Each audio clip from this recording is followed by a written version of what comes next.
बारे में कुछ अन्य तथ्यों पर चर्चा करेंगे, जैसे कि ये है हमारा प्यारा एशिया महाद्वीप। एशिया महाद्वीप के बारे में आपने अक्सर सुना होगा कि पश्चिमी एशिया यानी कि western Asia, central Asia, south Asia या ईस्ट एशिया, इस प्रकार के टर्म आपको अक्सर सुनने को मिलते होंगे। तो आइए आज हम लोग इन्हीं पर चर्चा करेंगे कि इनमें कौन कौन से देश शामिल हैं और इनकी मैप में लोकेशन कहां पर होती है। तो जैसा कि नाम अभी हमने लिया पश्चिम एशिया, यहां पर आप जो रेड कलर में पूरा रीजन देख रहे हैं, इसे हम लोग शामिल करते हैं पश्चिम एशिया में।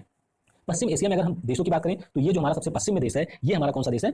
टर्की। याद रखिएगा, टर्की एशिया के उन देशों में शामिल है जो दो कॉन्टिनेंटों में अपनी सीमा को रखते हैं।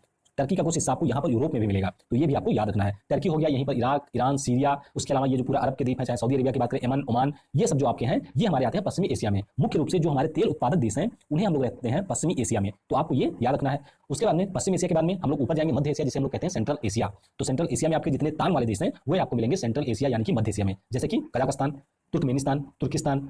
तो ये सारे जो आपके तान वाले जितने भी कंट्री हैं, ये आपको मुख्य रूप से मिलेंगे मध्य एशिया में। ये पहले थे हमारे यूएसएसआर का हिस्सा, यानी कि रूस के पहले हिस्से थे, लेकिन बाद में ये सारे स्वतंत्र देश बन गए थे। मध्य एशिया के बाद में यहाँ पर हमारा है दक्षिण एशिया। यहाँ पर क्या है हमारा? दक्षिण एशिया। और इन्हीं दक्षिण एशियाई देशों का एक संगठन भी आप लोगों ने पढ़ा होगा, जिसका नाम क्या है? सार्क। इसका नाम क्या है? सार्क। तो सार्क जिसे हम लोग दक्षेश भी कहते हैं, तो दक्षेश में जितने भी देश शामिल हैं, इन्हें हम लोग कहते हैं दक्षिण एशिया। तो इनमें कौन कौन से हैं? ऊपर अफगानिस्तान हो गया, फिर पाकिस्तान हो गया, भारत हो गया, यहाँ पर हमारा कौन से हैं? नेपाल हो गया, नेपाल के बाद में भूटान हो गया, भूटान के बाद में यहाँ पर नीचे आ पाएंगे श्रीलंका हो गया, बांग्लादेश हो गया, और फिर यहाँ पर हमारा मालदीव। तो ये सारे हमारे दक्षिण एशियाई देशों में शामिल हैं।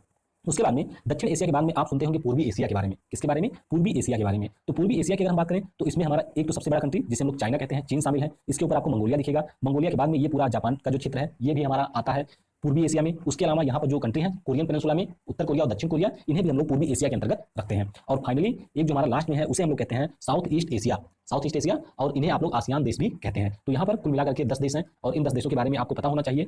और इनका हेडक्वार्टर कहाँ पर है? जकार्ता। आसियान जो कि एक संगठन है, याद रखिएगा, आसियान जो कि एक संगठन है। पिछली बार आसियान के सारे जो प्रमुख थे वो हमारे यहाँ पर विजिट भी किए थे गणतंत्र दिवस के अवसर पर। और आसियान देशों की बात करें तो इनमें से कौन कौन से देश हैं? पहले आपका म्यांमार हो गया, म्यांमार के बाद में लाओस हो गया, लाओस, उसके बाद में कंबोडिया हो गया, वियतनाम हो गया, थाईलैंड हो गया, मलेशिया हो गया, सिंगापुर हो गया, और यहाँ पर आपको मिलेगा इंडोनेशिया। इंडोनेशिया के बाद में फिलीपींस। तो ये सारे हमारे आसियान देश हैं। सार्क मुख्य रूप से हमारा किसमें है? साउथ एशिया के जो देश हैं। और अगर हम बात करते हैं आसियान की, तो इसमें आपको दक्षिणी पूर्वी एशिया के सारे देश मिलेंगे। तो यहाँ तक आपने जाना। अगर हम बात करते हैं उत्तर एशिया की, तो उत्तर एशिया में आपको कौन सा देश मिलेगा? रसिया। और ये जो आप पूरा हिस्सा देख रहे हैं, बड़ा सा हिस्सा, ये पूरा हमारा है रसिया। रसिया हमारे एशिया का सबसे बड़ा देश है एरिया के हिसाब से। दूसरे नंबर पर कौन सा है? चीन। उसके बाद में कौन सा हमारा है? भारत। भारत के बाद में कौन सा है? कजाकिस्तान। तो ये सारे हमारे एरिया के हिसाब से देश हो गए।